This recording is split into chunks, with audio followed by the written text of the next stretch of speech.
Bismillahirrahmanirrahim. Alhamdulillah rabbil alamin. Wassalatu wassalamu ala asyrafil anbiya'i wal mursalin sayyidina maulana wa habibi ilahil alamin. Alladzi arsalahu Allah ta'ala rahmatan lil alamin. Assalamualaikum ayuhan nabiyyu wa rahmatullahi wa barakatuh. Assalamu alayna wa ala ibadillahi salihin. Assalamualaikum jami'an wa rahmatullahi wa barakatuh. Waalaikumsalam warahmatullahi. Asyhadu an la ilaha illallah wahdahu la syarika lahu wa asyhadu anna sayyidina maulana Muhammadan abduhu wa rasuluh. Allahumma salli wa sallim wa barik ala sayyidina Muhammad wa ali sayyidina Muhammad wa ajil farajahum syarif. Warzuqna fid dunya ziyaratahum wa fil akhirati syafa'atuhum. Terima kasih Ustaz Syams, Ibu dan Bapak rahimakumullah. Alhamdulillah rabbil alamin. Syukur kehadirat Allah Subhanahu wa taala, majelis malam perempuan kita memasuki tahun kedua dari serial Maqasidus Syariah Agama Tanpa Ruh yang diawali Allahyarham waktu itu pada tanggal 24 Maret tahun 2020. Sekarang tanggal 22. Jadi tahun dari kegiatan kajian ini. Pemerintah waktu itu menetapkan status pandemi pada tanggal 15 Maret 2020. Kami ingat persis karena beberapa hari, kalau tidak salah itu hari Senin, nah hari Minggu dan Sabtu itu kami masih mengadakan acara di aula, mungkin acara berkumpul yang terakhir bersama Allahyarham pada waktu itu milad Imam Ali alaihi salatu wassalam menjadi acara terakhir bersama beliau. Lalu ditetapkan pandemi, kita libur dari acara kumpul-kumpul, dan Allahyarham hadir dengan pembahasan agama tanpa ruh pada tanggal 24 Maret 2020. Jadi sekarang ini 2 tahun setelah kajian itu dimulai Allahyarham. Dan terima kasih untuk doa-doa yang selalu dipanjatkan untuk beliau, ibunda, dan para guru kita semua. Malam ini juga mohon doa khusus untuk Ayatullah Muhammad Ray Syahri yang wafat hari ini. Beliau menyusun kitab hadis Mizanul Hikmah yang juga sering dikutip Allahyarham. Mungkin dari beberapa, kalau kita menyimak kajian-kajian beliau, Mizanul Hikmah sering beliau kutip. Mizanul Hikmah juga menjadi kitab hadis dari baginda Nabi dan keluarga Rasulullah SAW yang sering Allahyarham hadiahkan kepada beberapa ulama. Ini beliau mendirikan Institut Ilmu Hadis yang berada di kompleks makam Syekh Abdul Azim di selatan Teheran. Bagi beliau dan para guru kita semua, kembali kita antarkan umul kitab Al-Fatihah. A'udzubillahi minasyaitonirrajim. Bismillahirrahmanirrahim. Alhamdulillahirabbil alamin arrahmanirrahim. Maliki yaumiddin. Iyyaka na'budu wa iyyaka nasta'in. Ihdinas siratal mustaqim. Shiratal ladzina an'amta 'alaihim ghairil maghdubi 'alaihim waladdallin. Wa sallallahu ala sayyidina Muhammadin wa alihi thahirin. Walhamdulillah. Terima kasih. Baik. Malam hari ini kita melanjutkan kajian tentang hubungan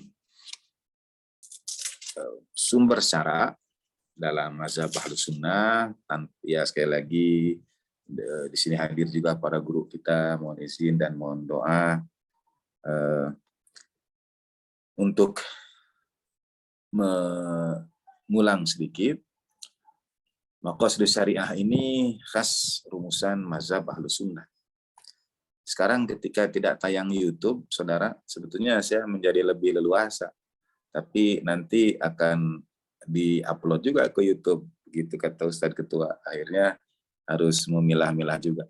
Yang maksud leluasa itu lebih secara memang Maqasidus Syariah ini adalah rumusan para ulama Ahlus Sunnah. Dan rumusan itu muncul karena situasi, karena tuntutan keadaan. Di satu sisi, karena keterbatasan.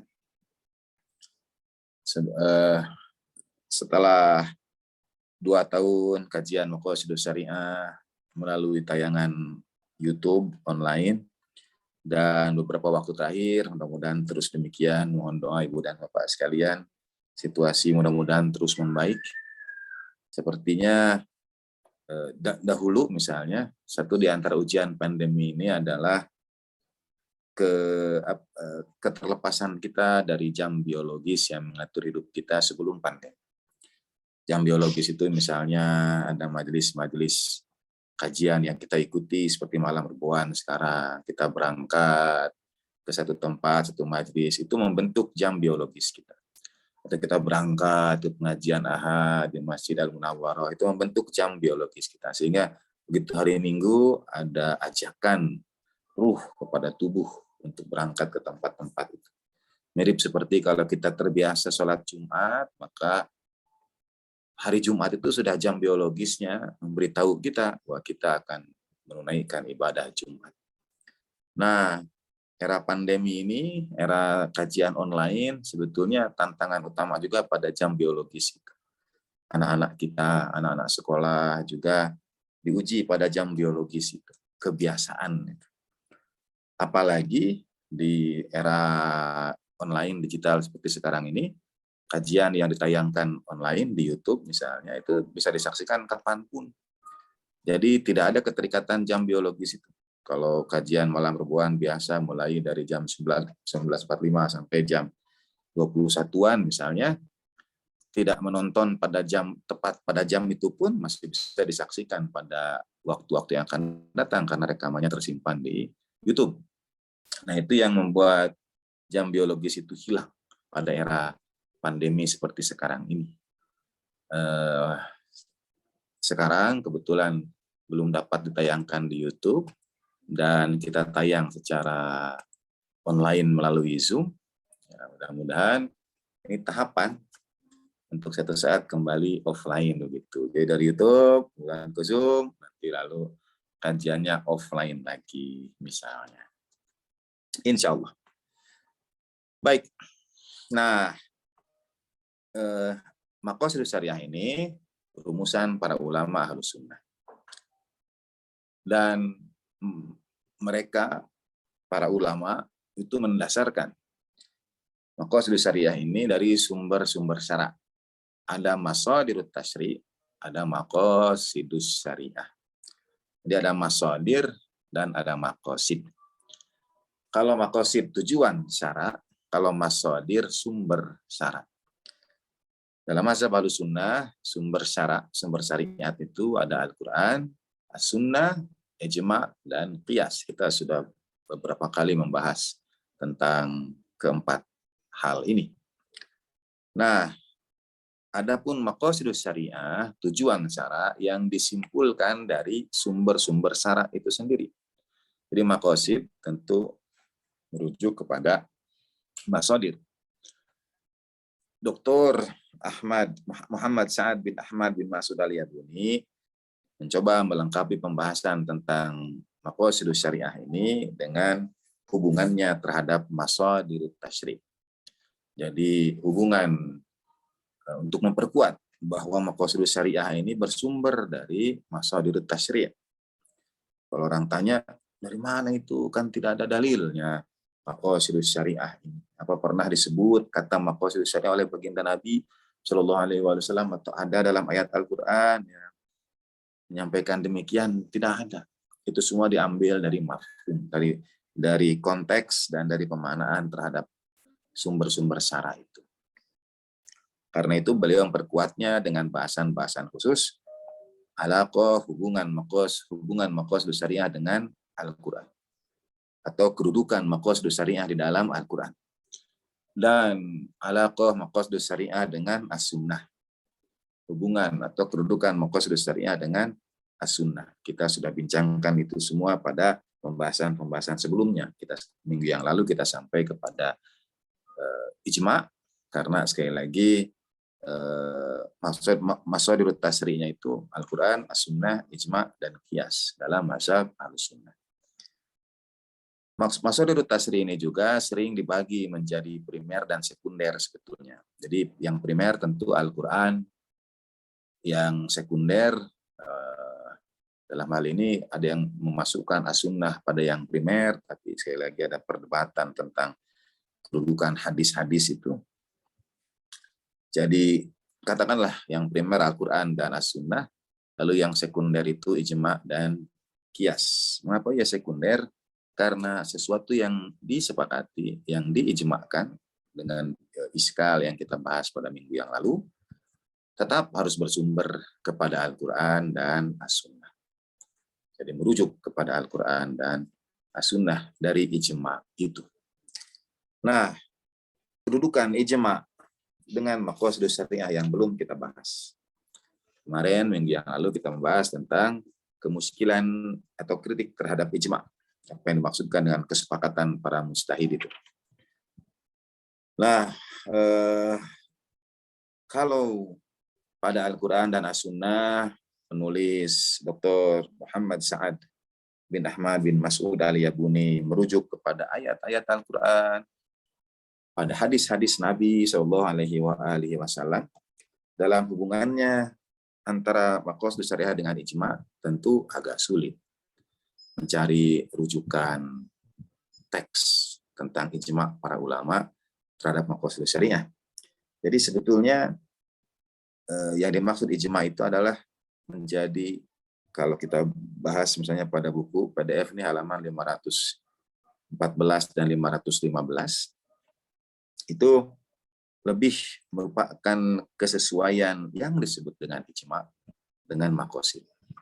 Jadi secara tidak langsung sebetulnya menggunakan penalaran dalam mazhab Ahlul Bait alaihi wassalam disebut dengan akal untuk memposisikan ijma' ini di dalam maqasidus syariah. Misalnya halaman 515. Wa tudhiru ahamiyatuha min nahiyatain. Jadi maqasid ini halaman 515 nomor 1. Annal ijma' la yanaqidu illa ba'da ittifaqi jami'i mujtahidil ummah. Kama sabaqa fil ijtihad syartun fi husulil ijma' wa syartun fi i'tibaril mukhalifati aidan wal ijtihadu min syurutihi al-mu'tabarah indal ulama ma'rifatu maqasidis syariah kama sarah bidzalika as-Subki wa Syatibi wa ghairihima. Bahwa yang disebut dengan ijma' ini, ijma' tidak mungkin terjadi tanpa kesepakatan seluruh mujtahid umat. Ya, kita bahas minggu yang lalu. Satu, definisi mujtahid, bagaimana. Yang kedua, kapan kita betul-betul menemukan para mujtahid itu bersepakat. Berapa ukuran jumlah yang disebut bersepakat. Karena mazhab fikih itu hadir karena ketidaksepakatan. Gitu. Jadi memang agak sulit untuk mendudukkan posisi maqasid dalam ijma' ini. Tapi menurut penulis, kalau kita mengikuti alur yang ada pada buku ini, maka ijma' mujtahid itu, ijma' mujtahid umat, para ulama ijma' sepakat terhadap pentingnya maqasidus syariah, kurang lebih begitu. Indal ulama pada kama sarah bidzalika as-Subki wa Syatibi, sebagaimana disampaikan oleh as-Subki dan asy-Syatibi. Gitu.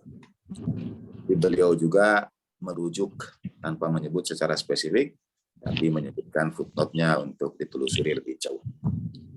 Yang kedua, dzalika likaunil ijtihad mabnahu ala fahmil kitabi was sunnah. Dan mengapa ijma' ini oleh as-Subki dan asy-Syatibi disepakati? Karena pasti ijma' itu bersumber dari Al-Quran, dari Alkitab, ala fahmil kitabi was sunnah, pada pemahaman Alkitab dan as-sunnah. Kalau kita kritisi, justru pada pemahaman Alkitab dan as-sunnah inilah kita mungkin bersepakat untuk tidak sepakat. Artinya akan ada banyak penafsiran terhadap ayat-ayat hukum dalam Al-Quran, juga penafsiran terhadap asbabul wurud dari as-sunnah an-nabawiyah. Jadi memaknai ijma, sekali lagi para mujtahid bersepakat, lalu menurut penulis kesepakatan ini didasarkan pada Alkitab dan as-sunnah, kita menemukan iskal di situ. Dan bahasan ijma di sini hanya 3 halaman, dari 514 sampai 516. Karena memang mungkin keterbatasan tadi itu untuk menggali lebih jauh tentang hubungan ijma dengan maqasidus syariah. Jadi kita cukupkan berdasarkan secara sederhana hubungan ijma dengan maqasidus syariah ini, karena mujtahid umat pastilah mengambil ijtihadnya itu berdasarkan Al-Quran dan As-Sunnah. Tidak ada rujukan lebih lengkap tentang hubungan ijma dan as-sunnah ini, ijma dan maqasidus syariah ini. Karena sekali lagi sebetulnya ada ikhtilaf, hampir-hampir di antara para ulama itu sulit untuk bisa mengatakan terjadi ijma di antara para ulama. Atau hatuni, misalnya berikan satu contoh ketika betul-betul terjadi ijma. Kapan, saat seperti apa? Sulit sekali menemukan contoh terjadi ijma itu. Boleh, walaupun sudah sudah mapan di dalam mazhab Ahlussunnah bahwa di antara sumber syara, rujukan syara adalah ijma. Tapi menemukan kapan ijma itu bagian yang sulit. Oke, terima kasih. Ya, sekarang kita masuk kepada qiyas. Alaqatul maqasid bil qiyas. Ini halaman 518. Dan setelah itu, setelah selesai bab qiyas, kita akan punya 7 bab akhir. Jadi mungkin kalau 68 selesai sampai serial 75 barangkali dari kajian maqasid. Ta'riful qiyas. Nah, jadi seperti biasa, secara lughatan dan istilahan, membagi qiyas ini ke dalam 2 definisi, secara bahasa dan secara istilah. Sekali lagi, saya mengingatkan sumber syara dalam mazhab Ahlussunnah ada 4, Al-Quran, As-Sunnah, Ijma, dan Qiyas. Dalam mazhab Ahlul Bait alaihi wassalam juga ada 4 yang membedakan Al-Quran, As-Sunnah, Ijma, dan akal. Pengertian ijma dalam mazhab Ahlussunnah dan mazhab Ahlul Bait sedikit berbeda. Dalam mazhab Ahlul Bait disebut ijma itu merujuk kepada hukum yang diambil dari hukum-hukum Al-Quran dan As-Sunnah. Kita sudah bincangkan pada pertemuan sebelumnya. Sebetulnya dalam mazhab Ahlul Bait dibagi lagi menjadi beberapa jenis ijma. Jadi ada juga ijma dalam mazhab Ahlul Bait dengan definisi yang khusus yang berbeda dengan mazhab Ahlussunnah. Adapun yang keempat, mazhab Ahlussunnah menjadikan qiyas sebagai sumber syara. Sekali lagi, sumber syara. Artinya rujukan syariat. Meskipun harus ditanya dari mana dasarnya. Misalnya, dan ini perdebatan antara akal dan qiyas ini sudah berlangsung lama. Lama sekali. Nah, antara lain karena munculnya ini karena kebutuhan di satu sisi dan keterbatasan di sisi yang lain. Nanti disebutkan juga dalam definisi qiyas. Qiyas secara bahasa bermakna at-taqdir, yaitu ukuran. Ya. Qadar itu maknanya luas, bisa berarti kuat, kuat, perkasa. Qadir kan, innallaha ala kulli syai'in qadir, kata dasarnya. Atau qudrah, kekuasaan, sekali lagi. Lailatul Qadar bisa dimaknai dengan malam glory, the night of the glory, malam kuasa Tuhan. Tapi juga qadar itu bisa dimaknai juga ukuran, kadar. Misalnya kami para nabi diperintahkan untuk berbicara dengan manusia ala qadri uqulihim, sesuai kadar akal mereka. Pahala itu al-ajr ala qadril masyaqqah. Pahala itu tergantung tingkat kesulitan, ukuran kesulitan. Nah, qiyas ini ukuran dalam makna qadar yang berarti ukuran. Qadar bisa berarti takdir, bisa berarti kuat, bisa berarti ukuran, bisa berarti juga sempit. Dalam hal ini ya bermakna ukuran. Jadi qiyas itu mengukur sesuatu. Dan dalam istilah qiyas bermakna, ini qiyas dalam pengertian usul fikih, bukan qiyas istilah dalam mantik, dalam logika. Ada qiyas dalam logika dan ada qiyas dalam usul fikih Ahlus Sunnah. Dalam usul fikih Ahlus Sunnah, wa fil istilah qiyas itu adalah itsbatu mithli hukmi ma'lumin fi ma'lumin akhar li istirakihima fi illatil hukmi indal. Menetapkan semisal hukum yang sudah diketahui pada yang lain karena kesamaan sebab hukum itu pada objeknya. Kurang lebih seperti ini. Qiyas muncul ketika tidak ada dalil tertentu, dalil yang khusus untuk itu. Kemudian para ulama mencari dalil yang serupa, yang semisal dengan itu. Itu yang disebut dengan qiyas. Wal qiyas min adillatil muttafaq 'alaiha fil madhahibil arba'ah. Qiyas ini adalah dalil, sumber dalil, yaitu sumber syara yang disepakati dalam mazhab yang 4. Begitu.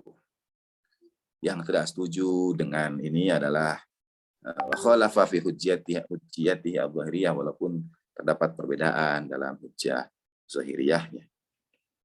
Nah, wala syakka anna al-qiyas lafdun mujmalun minhu ma huwa haqqun wa minhu ma huwa batil. Dan tidak ada keraguan bahwa qiyas ini sebetulnya adalah satu kata yang umum yang ma huwa haqqun wa minhu ma huwa batil. Ada yang benarnya dan ada yang batilnya dari penetapan sesuatu disebut qiyas terhadap objek yang diambil hukumnya. Sehingga misalnya supaya lebih dipahami, yang dimaksudkan dengan qiyas itu antara lain zakat dalam mazhab Ahlus Sunnah, zakat harta, zakat mal. Zakat mal itu, zakat harta, itu tidak ada dalilnya yang 2,5% itu. Silahkan dicari juga, tidak ada dalilnya. Yang ada adalah 2,5% itu untuk emas dan perak, untuk perhiasan.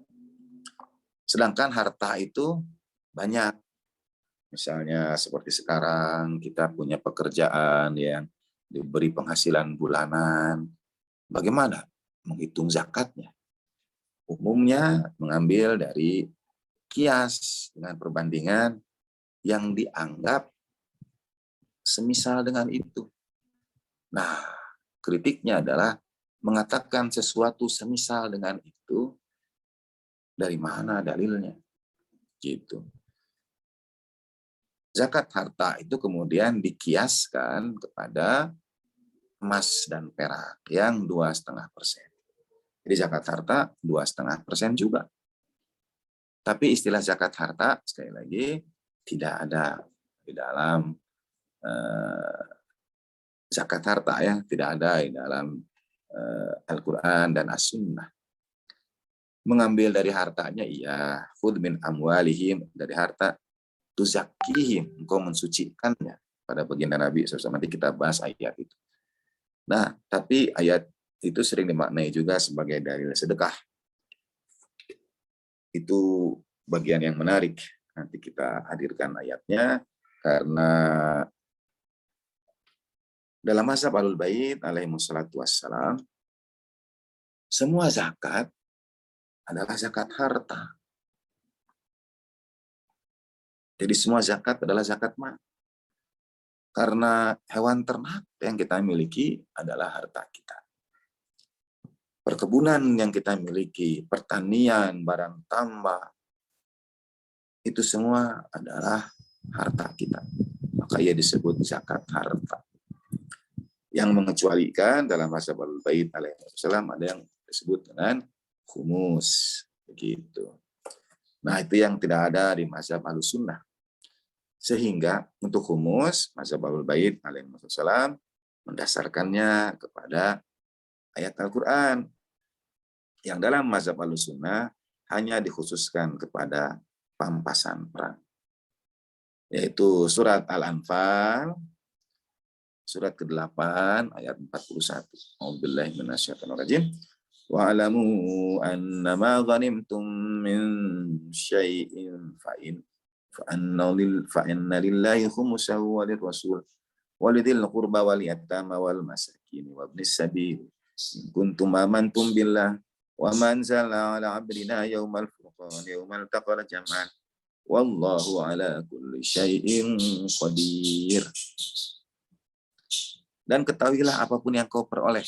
Nah, kata ghanimtumnya yang kau peroleh dalam mazhab Ahlus Sunnah hanya merujuk kepada pampasan perang. Artinya ya merujuk pada pampasan perang, ya kalau tidak ada peperangan mungkin tidak ada pembagian lagi untuk baginda Nabi SAW, al-qurba, al-yatama, anak-anak yatim dan orang-orang miskin. Yang kedua, pampasan perang itu dibagi. Siapa yang membaginya? Misalnya kalau terjadi peperangan, lalu ada pampasan perang, itu apakah boleh mengambil kapan saja? Contoh misalnya begini, terjadi perang sekarang kan, perang senjata jarak jauh dan sebagainya ya. Katakanlah perang fisik seperti perang Iran-Irak dulu. Itu bagaimana kemudian mengambil pampasan perang itu? Ini dalam terjemahan Indonesia sudah disebut, sesungguhnya segala yang kalian peroleh sebagai rampasan perang. Saya lebih senang menyebutnya pampasan perang lah, karena kalau rampas itu seakan-akan mengambil yang tidak berhak. Dulu mungkin zirah dijual ada harganya, ya pedang dijual ada harganya. Tapi apalagi yang dimaksud dengan pampasan perang itu? Sebegitu diambilnya semua pampasan perang itu, misalnya karena harganya, dan ketika dijual atau diperoleh maka 1/5 dari pampasan perang itu untuk Allah, Rasulnya, kerabat Rasul, anak yatim, orang miskin, dan ibnu sabil. Nah, yang menjadi pertanyaan adalah, ada catatan dari Ustaz Ketua, saya baca dulu. Oke, baik. Nah, yang menjadi catatan adalah siapa berhak membagi siapa? Apakah sebagai pampasan perang ini kita boleh ambil apa saja dan dia jadi milik kita, tapi 1/5-nya untuk Allah Ta'ala, Rasulnya, kerabat Rasul, anak yatim, orang miskin, dan ibnu sabil. Dalam sejarah Islam, dalam sejarah peperangan yang terjadi pada kaum muslimin, ghanimah yang menjadi karunia anugerah disebut ghanimah karena sebetulnya ia karunia anugerah yang dibagikan oleh baginda Nabi Shallallahu Alaihi Wasallam. Jadi baginda Nabi lah yang berwenang untuk membagikan ghanimah itu, rampasan perang itu. Baginda Nabi SAW yang membagikan. Karena kalau tidak ada baginda Nabi, siapa bisa mengambil apa saja? Bayangkan, tidak ada keteraturan. Waliyadzubillah kalau kemudian terjadi perdebatan di antara dua orang tentang ini ghanimah, aku yang pegang lebih dahulu atau bukan, misalnya. Dalam masa Ahlul Bait alaihissalam, ayat ghanimtum ini tidak merujuk kepada pampasan perang saja, tapi merujuk kepada setiap yang diperoleh. Disitulah masuk kemudian zakat penghasilan. Seperlimanya kemudian dari hasil yang kau peroleh dari apapun juga itu, maka seperlimanya untuk Allah Ta'ala, untuk Ar-Rasul, dan Al-Qurba, untuk anak-anak yatim, orang-orang miskin, dan Ibnu Sabil. Baik. Nah, sedangkan di dalam mazhab Ahlussunnah, ketiadaan hukum terhadap zakat harta itu menghadirkan kebutuhan jawaban terhadap hukum itu, sehingga diperolehlah jalan keluar qiyas. Ya. Jadi ada ijma dan qiyas. Kita kembali ke buku.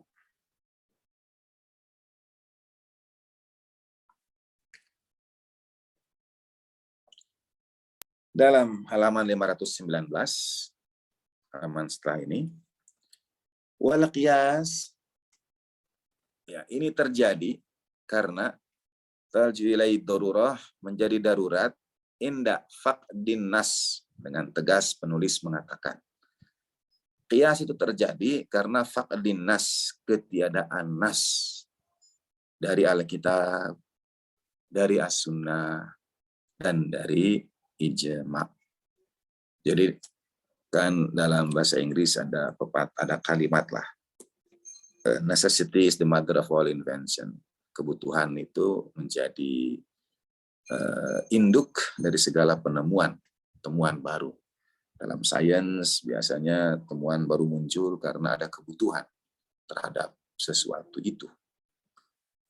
Kurang lebih karena ketiadaan jawaban terhadap permasalahan yang terjadi, muncullah jalan keluar. Sementara dalam mazhab Ahlul Bait alaihissalam selama 2 abad, para pengikut Ahlul Bait alaihissalam merujuk kepada para imam alaihissalam untuk memberikan bimbingan jawaban terhadap permasalahan zaman, hingga perwujudan dari setiap kemungkinan permasalahan zaman itu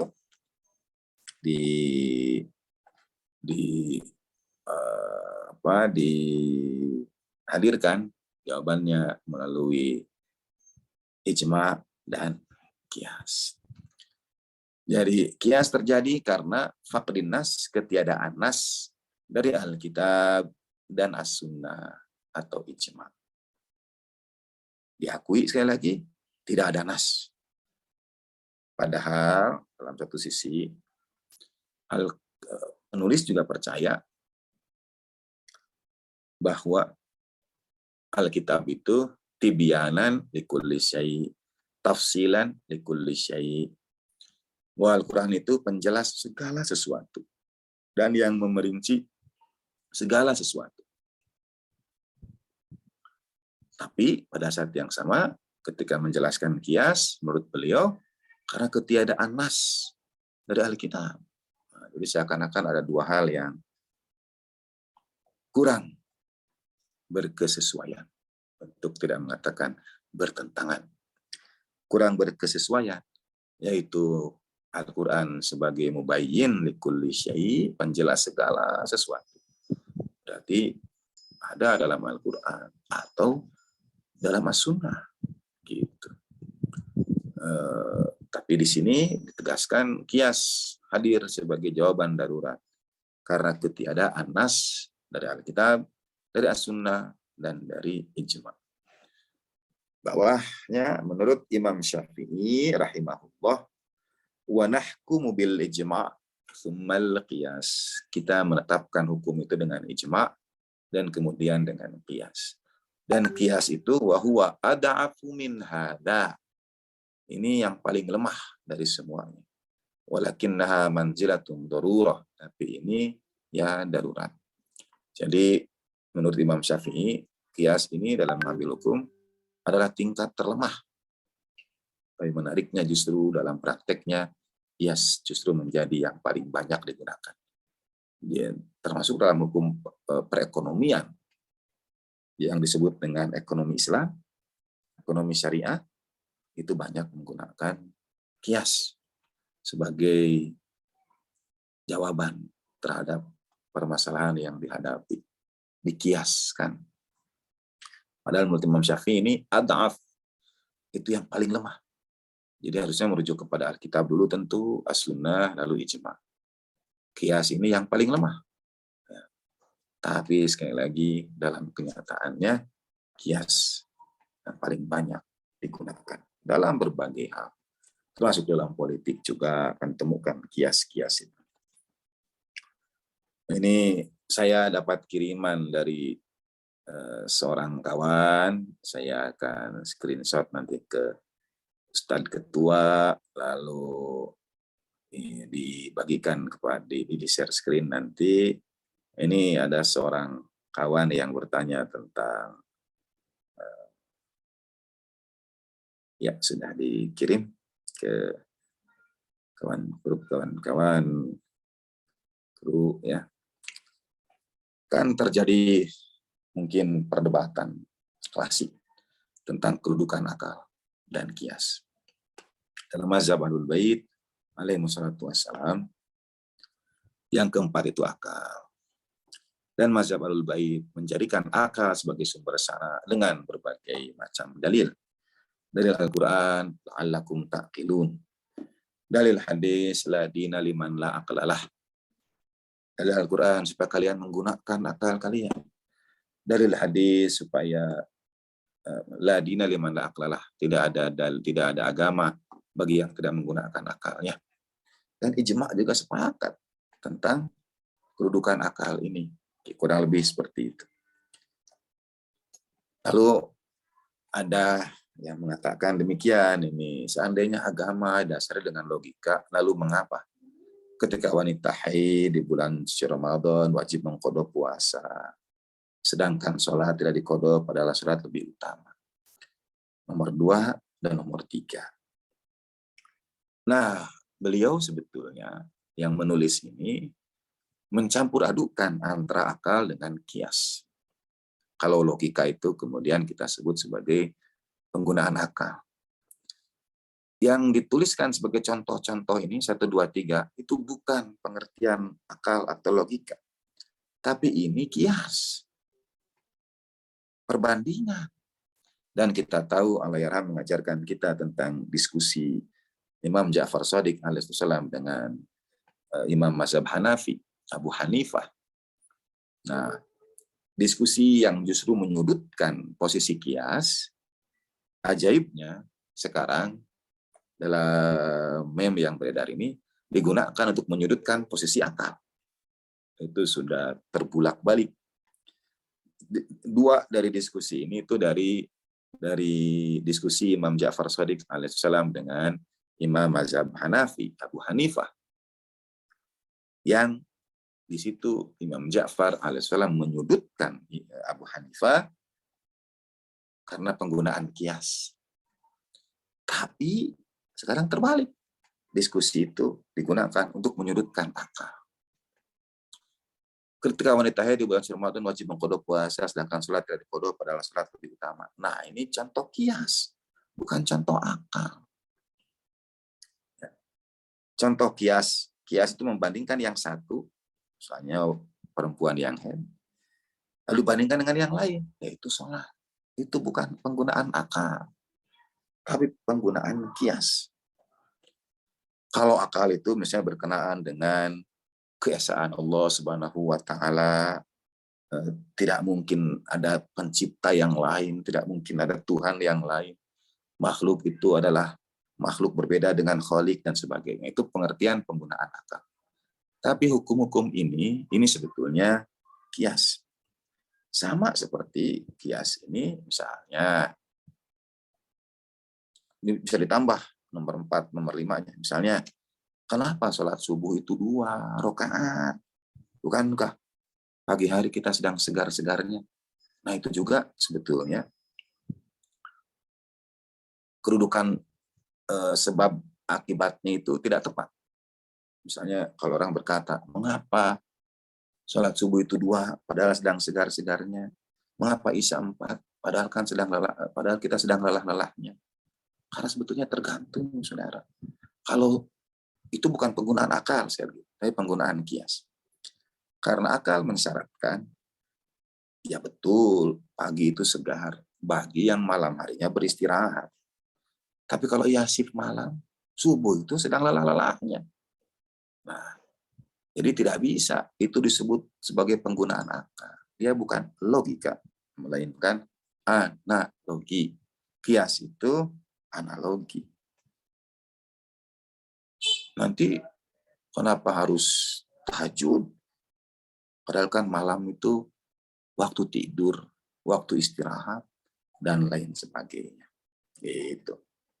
Jadi ya karena dia bukan logika, bukan akal, maka semuanya akan bergantung kepada syarat-syarat. Misalnya tergantung kondisi, tempat, situasi. Sebagai contoh, pada saat ada bahaya, kita lanjut sholat atau menyelamatkan diri, mana yang lebih utama?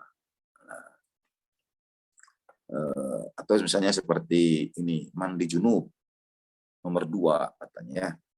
Kenapa diwajibkan untuk mandi ghusl? Padahal sperma tidak najis, sedangkan air kencing itu najis. Nah, karena dia untuk mengatakan ini bukan akal, sekali lagi ini kias, ini bergantung betul kepada mazhab yang diikutinya. Jadi ada yang mengatakan bahwa keluar cairan sperma itu tidak najis. Tergantung pendapat fikih yang mana. Dalam mazhab Ahlul Bait alaihissalam itu najis. Jadi sudah gugur dengan sendirinya pertanyaan itu. Itu bukan penggunaan nalar, tapi analogi gitu. Dan dalam mazhab Sunni juga harus ini pendapat yang mengatakan tidak najis itu ya diketahui dari mana misalnya. Lalu yang ketiga, kalau wudhu batal karena buang angin, diperintahkan kembali berwudhu, membersihkan anggota badan, tapi tempatnya tidak dibersihkan, ya saudara yang keliru. Bersihkan, karena kebersihan itu sebagian dari iman. Begitu. Jadi, bukan sesuatu yang harus dilawankan dengan wudhu. Nah, ini contoh-contoh yang disebut dengan kias. Baik. Kita kembali lagi sekarang ke halaman 519.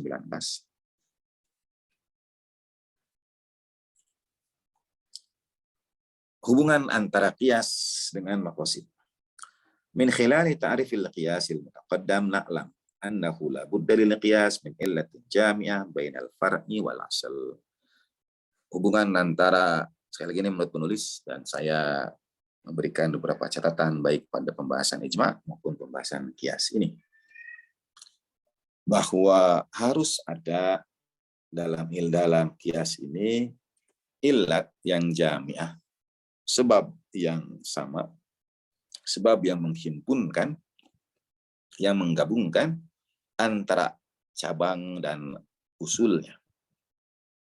Sebagai contoh misalnya tadi zakat harta. Itu harus ada yang sama dengan emas dan perak. Saya tidak tahu bagaimana memisalkan illah jamiahnya. Apakah karena misalnya illah jamiah itu begini, emas dan perak itu sama dengan harta kita, yaitu dinar dan dirham. Apa samanya? Dinar dan dirham itu adalah mata uang yang terbuat dari emas dan perak. Nah, itu contoh kias. Karena dia punya illah jami'ah bainal far'i wal asli. Masalahnya uang sekarang tidak berbentuk emas dan perak lagi. Bahkan tidak senilai emas dan perak. Bahkan setiap mata uang itu punya nilai yang berbeda. Rupiah dengan real, dengan dolar, itu punya kedudukan nilai yang berbeda. Nah, sedangkan emas dan perak, nanti mohon pendapat dari Ibu dan Bapak, cenderung stabil. Misalnya harga emas dan perak.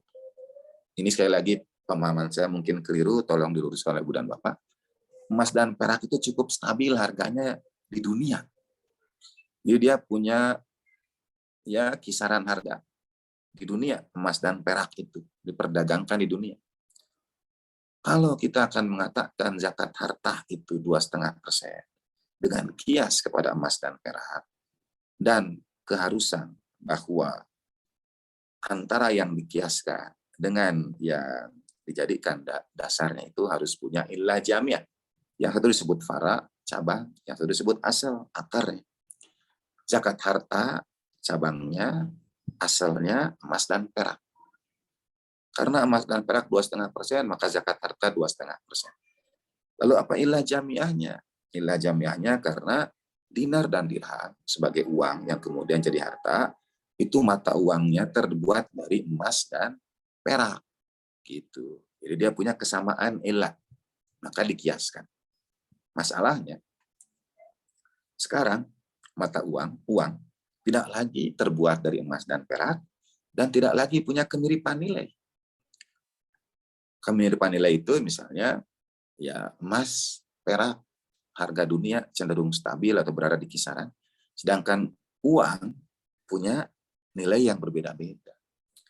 Rupiah terhadap dolar. $1 itu selembar $1 di rupiah 15.000. Gitu. Dia $1 di luar negeri, misalnya dolar Singapura kah, dolar Amerika kah, bisa membeli A 15.000. Tidak bisa membeli itu dan seterusnya. Jadi sebetulnya kehilangan illah jamiah, kehilangan sebab yang membuatnya menjadi semisal. Di zakat harta itu agak sulit. Mencari illah jamiah bainal far'i wal asli. Wa anna hadhil illata ruknun min arkanil qiyas. Padahal illah ini, illah yang jamiah ini adalah rukun di antara rukun-rukun qiyas. Wa qad istarata al-usuliyun fiha an takuna mustamilatun 'alal munasabah. Dan para usuli, para ahli usul itu sudah mensyaratkan itu agar ada kesesuaian di antara far'i dan asal itu. Nah, baik.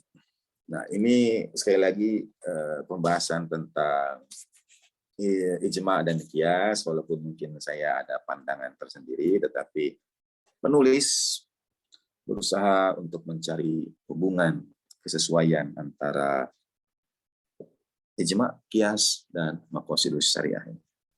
Secara khusus, kedudukan qiyas dengan maqasidus syariah menurut penulis adalah pada aspek maslahah.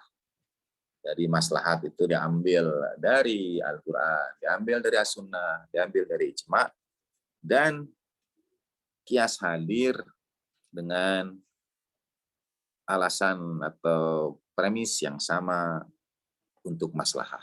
Itu kurang lebih seperti itu. Memang agak mendetil, tapi di sisi yang lain karena secara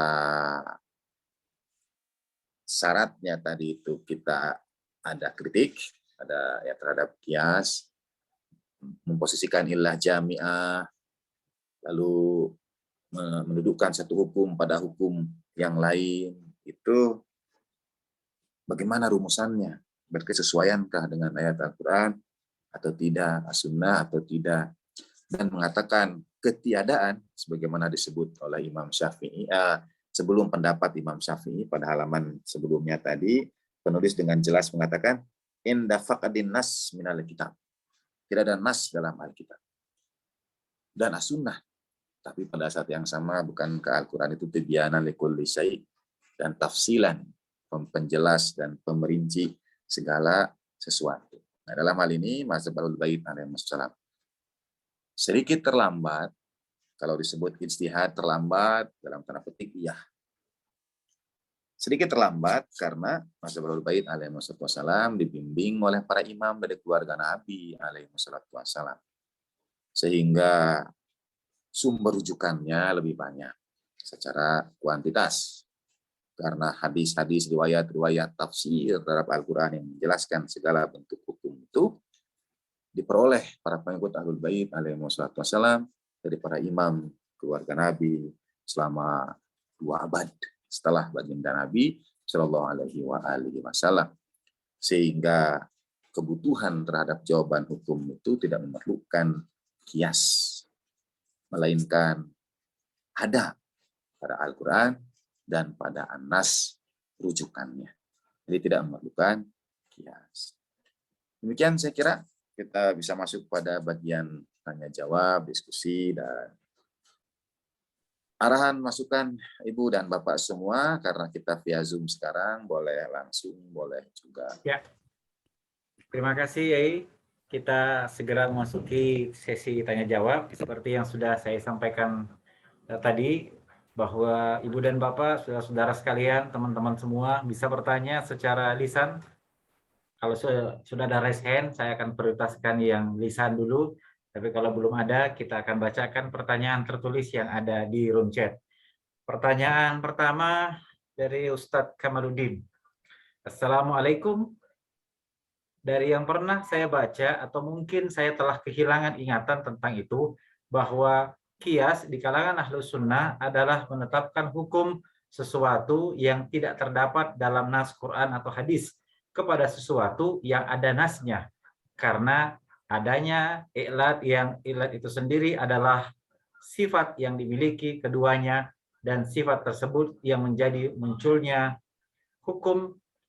Contoh sesuatu yang membuka selain khamar dikiaskan karena memiliki sifat ya, contoh sesuatu yang memabukkan selain khamar dikiaskan karena memiliki sifat yang sama, yaitu muskir. Dalam mazhab Ahlul Bait sendiri bagaimana? Baik, terima kasih. Makanya tadi saya sampaikan bersama kita ini bergabung para guru, jadi mohon izin asatidul kiram semuanya. Nah, tadi sudah dijawab juga oleh penulis buku, inda faqadin nas katanya. Memang karena ketiadaan nas. Itu yang jadi kritik juga. Ketiadaan nas dengan kedudukan Al-Quran yang menjelaskan segala sesuatu dan as-sunnah yang kemudian menafsirkan Al-Quran itu. Gitu. Karena boleh jadi, misalnya kalau dalam mazhab Ahlus Sunnah, ketiadaan nas dalam as-sunnah itu harus diperinci, akan mengatakan mungkin ketiadaan nas pada kutubut tis'ah yang 9. Ketiadaan nas pada dipersempit lagi kutubus sittah yang 6. Masukkan ke dalamnya Ibnu Majah, An-Nasa'i, Tirmizi misalnya, Abu Dawud. Nanti dibatasi lagi yang disebutkan ketiadaan nas ini pada Sahihai, Sahih Bukhari dan Sahih Muslim. Padahal dalam mazhab Ahlussunnah sendiri terdapat begitu banyak kitab hadis. Ya, banyak, tidak hanya yang 9, tidak hanya yang 6, tidak hanya yang 2. Jadi mendefinisikan inda faqadin nas dalam as-sunnah itu definisi yang sebetulnya harus ditelusuri lebih jauh. Karena as-sunnah yang dimaksudkannya kemudian hanya dibatasi kepada kutubut tis'ah, batasi pada kutubus sittah, batasi lagi kepada Sahih Bukhari dan Sahih Muslim, ya pasti akan sangat terbatas. Tapi kalau mengambil Mustadrak Imam Hakim misalnya, Sarah-sarah dari Sahih Bukhari, Sahih Muslim, dan seterusnya. Menjadi lebih banyak nasnya. Dan boleh jadi ada. Karena belum tentu kita membaca seluruh nas itu sehingga mengatakan tidak ada dalilnya. Belum tentu semua nas rujukan kitab hadis itu kita miliki sampai pada kita. Kanzul Ummah, kompendium hadis terbesar Ahlus Sunnah, seperti Mizanul Hikmah Alamah Reisari. Itu puluhan ribu hadisnya. Ya. Sebagian ala syarti sahihain, sebagian mungkin tidak. Jadi kadang mungkin kita sendiri yang membatasi, dia menjadi faqdin nas, menjadi ketiadaan nas, karena kita yang membatasi sumber rujukan nas itu. Jadi agak sulit ya. Dan itu dikatakan sendiri oleh penulis. Jadi benar dia muncul karena ketiadaan nas. Sekali lagi, definisi ketiadaan nas itu harus diperjelas karena membatasi mungkin hanya pada kutub hadis yang 6, yang 9, yang 6, atau bahkan kemudian hanya kepada yang 2 misalnya. Berikutnya, menetapkan itu dengan kias karena ada ilat yang dimiliki keduanya. Betul, dalam definisi kias. Seperti tadi, zakat emas perak dengan zakat harta. Tapi dalam kritik saya, sekali lagi, ke ilah jamiahnya, ilat yang dimiliki oleh kedua, baik far'un maupun aslun itu, baik cabang maupun yang dikiaskan dengan rujukannya, itu bisa kehilangan ilah jamiahnya seperti tadi. Hukum emas dan perak atau hukum zakat harta dikiaskan pada emas dan perak karena dinar dan dirham adalah emas dan perak, terbuat dari emas dan perak. Tapi sekarang kan sudah tidak begitu lagi uang itu. Uang tidak tidak punya nilai yang sama dengan emas dan perak. Jadi bisa gugur itu karena sebabnya sudah tidak sama. Lalu tentang khomar dan yang memabukkan, sebetulnya definisi kalau mengkiaskan bukan kias khomar dengan sesuatu yang memabukkan lainnya, tapi khomar itu adalah ridsun misalnya ya. Maka dalam ayat Al-Qur'annya ada, bahkan dalam ayat-ayat Al-Qur'an itu ada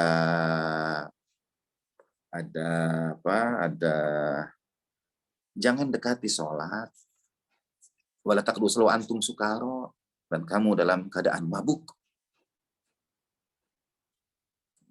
Ayatnya ya, itu meskipun tentu ada asbabun nuzul terkait dengan itu. Surat 4 ayat 43. A'udzubillahi minasyaitonir rajim. Ya ayyuhalladzina amanu la taqrabus sholata wa antum sukara hatta ta'lamu ma taqulun. Wahai orang yang beriman, jangan sholat sedang kamu dalam keadaan mabuk.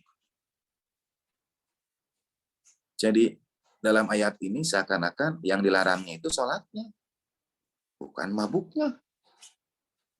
Kan bahaya memahami seperti itu. Dan definisi seseorang disebut tidak mabuk hatta sampai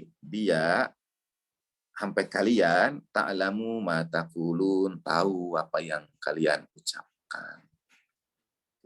Jadi mabuk itu, sukaro itu ketidaktahuan apa yang diucapkan. Tidak sadar, bahasa kita mungkin ya, tidak sadar. Mabuk itu membuat tidak sadar. Nah, adapun larangan khomar itu adalah karena ia ridsun min, nih suratnya itu surat 5 ayat 90, Al-Maidah 90. A'udzubillahi minasyaitonir rajim. Ya ayyuhalladzina amanu innamal khamru wal maisir wal ansabu wal azlamu ridsun min amali syaitan fajtanibuhu la'allakum tuflihun. Sadaqallahul maulana ala nurul. Wahai orang-orang yang beriman, sesungguhnya khamar, maisir, judi, ya, ansob, ya, ini katanya mengundi nasib, ya. Itu ridsun min amali syaiton. Jadi yang dilarang itu karena ia adalah rijis, kekotoran, ya. Sini disebut perbuatan keji, yang merupakan amalan setan. Jadi sebabnya itu karena apa yang dimunculkan daripada itu dari amalan-amalan setan. Seperti ketika Nabiullah Musa alaihissalatu wassalam memukul apa orang, hada min syi'atihi wa hada min aduwi. Ketika masuk kota ada dua orang sedang bertengkar, yang satu dari syiahnya, yang satu dari musuhnya. Kalau ingin dihadirkan juga ayatnya, nanti kita kembali ke ayat ini. Itu surat Al-Qasas, surat 28 ayat 15. A'udzubillahi minasyaitonir rajim. Wa dakhalal madinata ala hini ghaflatin min ahliha wajada fiha rajulain yaqtatilan hadza min syi'atihi wa hadza min aduwwi. Fastaghathahu alladhi min syi'atihi 'ala alladhi min aduwwi fawakazahu Musa faqada 'alaihi qala hadza min 'amali syaitan. Innahu aduwwum mudillum mubin. Surah Maulana al-Aliyul. Nah, bertengkar kan? Satu dari syiahnya, satu dari musuhnya. Lalu Nabi Musa memukul, dan Nabi Musa berkata, ini amalan setan. Dalam pembahasan Ismatul Anbiya, secara sederhana, yang amal setan itu bukan Nabi Musa meninjunya. Kita sudah bincangkan ini di kajian para nabi. Tapi bertengkarnya itu, ya ketatilan. Itu yang min amali syaitan. Berkelahinya itu yang min amali syaitan. Nah, kita kembali lagi ke surat An-Nisa. Maka khomar, maisir, ansob, azlam, ridsun min amali syaitan. Karena ia dapat menimbulkan pertengkaran, perkelahian, ya ketatilan. Surat Al-Maidah, maaf. Nah, ada disebut amali syaitan, ya. Karena mabuknya itu kehilangan sadarnya. Jadi kalau mau dikiaskan, bukan hanya pada mabuk saja, tapi pada apapun yang menimbulkan pertengkaran. Kalau mau dikiaskan. Karena amali syaitan itu antara lain adalah yaktatilan, bertengkar. Jadi kalau mau dikiaskan, maka ujaran kebencian yang menimbulkan pertengkaran, perpecahan, itu min amali syaitan. Fajtanibu, jauhilah semuanya itu. Nah, khomer, karena ia dapat menyebabkan amal-amal setan itu. Judi dapat menyebabkan amal-amal setan itu. Judi jadi bertengkar, jadi konflik, jadi berutang, jadi stres sana-sini, dan seterusnya. Kurang lebih seperti itu kalaupun mau pengkiasan karena ilah yang sama. Gitu. Dalam mazhabul bait digunakan ijma dan akal untuk memperkuat Al-Quran dan As-Sunnah. Terima kasih. Nah, ada lagi atau dicukupkan? Pertanyaan terakhir saya kira karena waktu kita juga sudah mendekati akhir. Apa perbedaan konsep marja'iyah dalam Sunni dan Syiah, Kiai? Dalam soal merujuk atas berbagai persoalan baru atau mutakhir di zaman kini. Terima kasih. Terima kasih pada beliau yang mengatasnamakan rindu Maha Guru. Rindu kita semua, kalau diperkenankan identitas aslinya itu kira-kira siapa beliau, Ustaz? Ini nanti saya tanyakan ya, saya japri dulu. Iya, iya. Kalau berkenan buka kamera silahkan. Betul, paling tidak nama asli, karena walaupun saya pakai ini iPad Allahyarham tidak saya ganti, tapi Ibu Bapak sudah tahu nama saya. Jadi ya baik. Perbedaannya sebetulnya ya dari sisi istilah, mazhab Ahlul Bait alaihi wasallam menyebut dengan kata marja, yang dirujuk mazhab Ahlussunnah menyebutnya dengan kata mufti misalnya, yang memberikan fatwa. tapi sama-sama dirujuk. Sama-sama keduanya juga mengeluarkan fatwa. Nah, konsepnya mungkin kalau mufti bisa ada per daerah, misalnya yang menggunakan istilah mufti, ada mufti negara, ya Saudi punya mufti, nanti Brunei punya mufti, Jordan punya mufti, Suriah punya mufti. Yang boleh jadi pendapat fikihnya berbeda.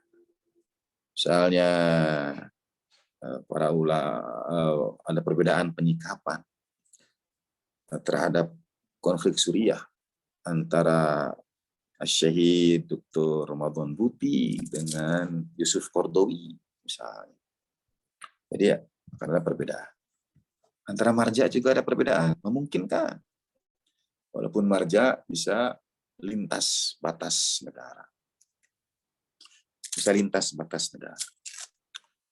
Ada yang menarik sebetulnya dalam hal ini, karena konsep ghaibat, sekarang bulan Syaban, bulan Imam Zaman, Ajallahu Ta'ala Fadil Syarif, konsep ghaibat, kegaiban itu dicontohkan juga oleh ayat Al-Quran pada kisah Nabiullah Musa alaihissalatu wassalam dengan Nabiullah Harun alaihissalatu wassalam.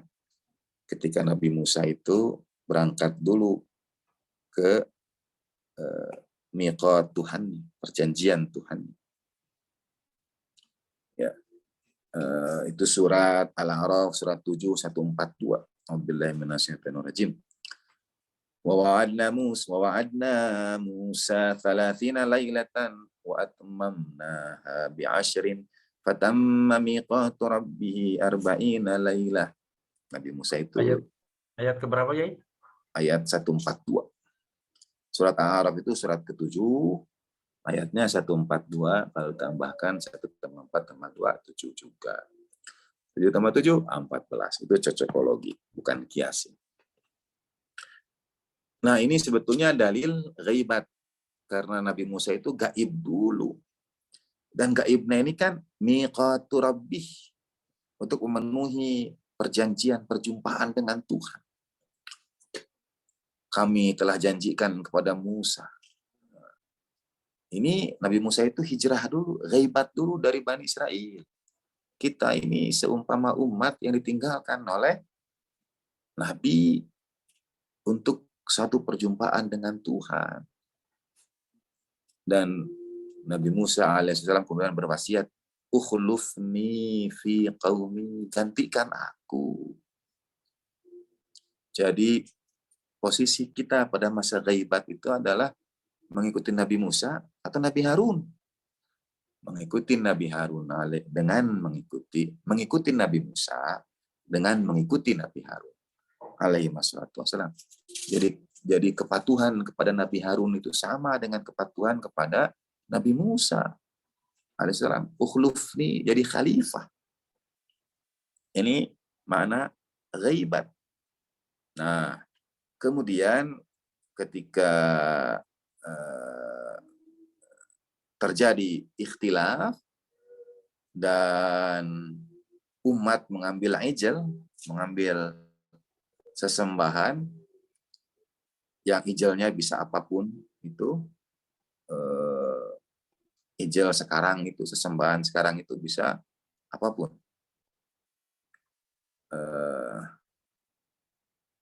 Ya, ini dalam surat Toha. Ya, kita tahu ijal itu sesembahan sapi yang dibuat oleh Samiri untuk melupakan orang dari ajaran Nabi Musa alaihissalatu wassalam. Yang menarik sebetulnya, mereka merasa masih mengikuti ajarannya Nabi Musa. Sehingga Nabi Harun, itu surat Toha, surat ke-20, ayat 90.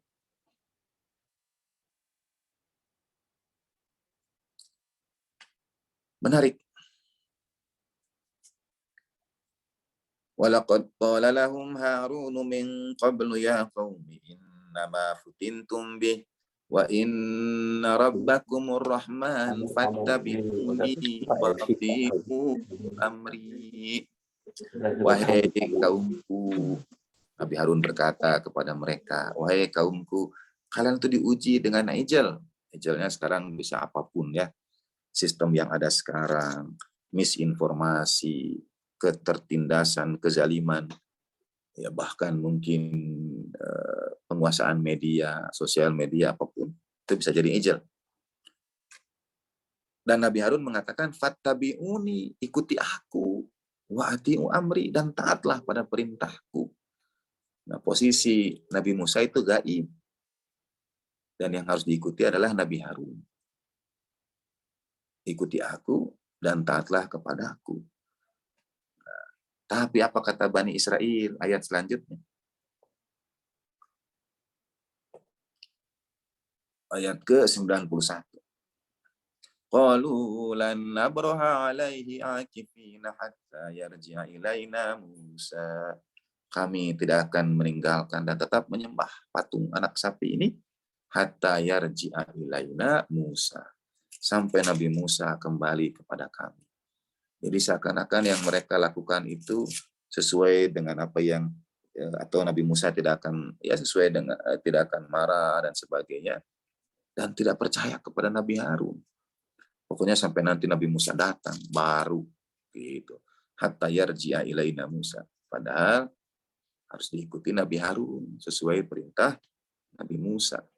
Nah, ghaibat ini seperti ketidakhadiran Imam Zaman, Ajal Tafadil Syarif. Maka kita harus mencari dalam tanda petik Nabi Harunnya zaman ini. Yang mengikuti Nabi Harun itu, mudah-mudahan kita berada dalam jalan mengikuti wasiat Nabi Musa alaihi wassalam.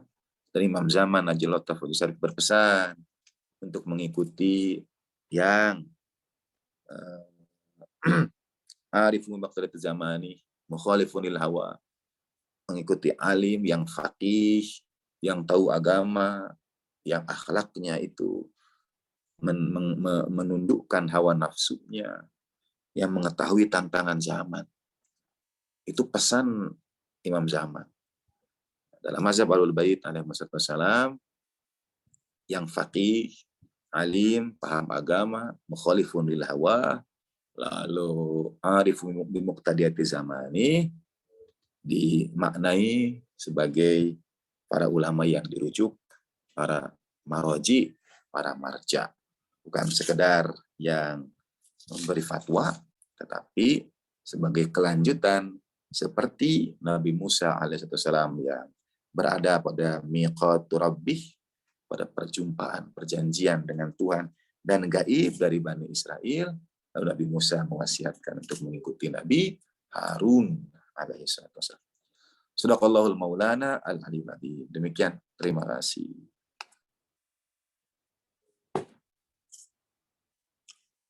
Baik. Masih ada. Ya, Ustaz Dindin. Pertanyaan, Ustaz, jika berkenan. Ya. Ustaz Dindin. Ustaz Dindin mau menanyakan langsung atau saya bacakan pertanyaannya? Silakan. Oke, saya bacakan ya. Dari Ustaz Dindin Mulyadin di Sukabumi.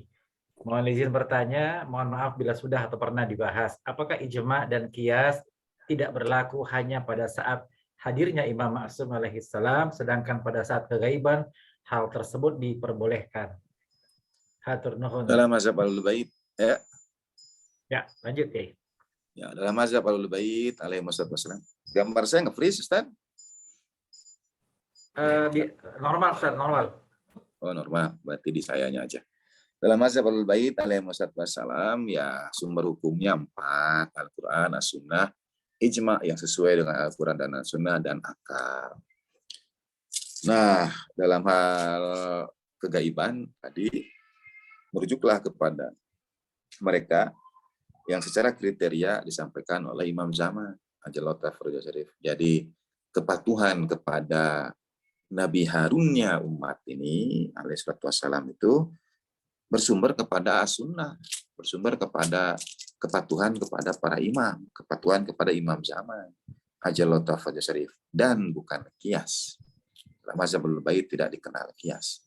Tapi secara akal juga, saya lagi, penafsiran terhadap ayat Al-Quran, misalnya tadi dari cerita Nabi Musa dan Nabi Harun, lalu ada sunnahnya supaya kalian ikuti dari imam zaman, ajallahu tafadhal syarif, yang alim, yang faqih, yang menentang hawa nafsunya, yang paham tantangan zaman. Jadi sudah disebutkan kriteria untuk diikuti oleh imam zaman, sehingga tidak berlaku kias. Secara akal juga kita akan menerima yang harus diikuti itu orang alim, oke, secara akal. Faqih, oke. Yang berakhlak dan menentang hawa nafsunya, sangat oke. Yang tahu tantangan zaman, sangat oke. Jadi tidak ada yang bertentangan dari itu semua. Ijma pun akan menyepakati harus mengikuti yang ahlinya, sepakat.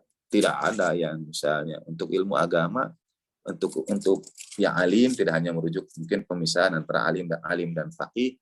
Faqih bisa dikhususkan pada ilmu agama, tapi kata alim juga bisa merujuk kepada yang berilmu.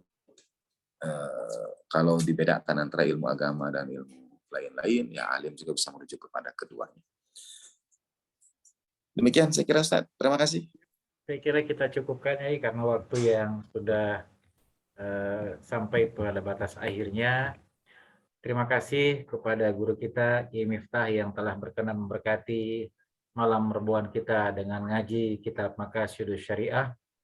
Teriring doa dari kita semua, semoga Allah menyayangi kita dengan memanjangkan usia beliau sekeluarga, fi tamis sihah wa tamamil afiyah.